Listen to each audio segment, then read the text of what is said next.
not too much.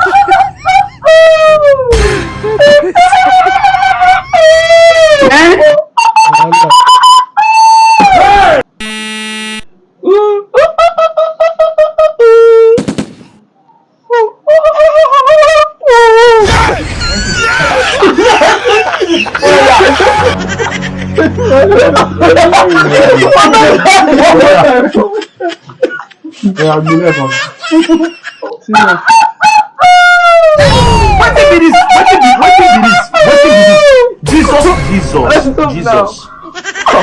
Blood of Jesus. Blood of Jesus. In my head, they go inside this place. This guy, they give me linear.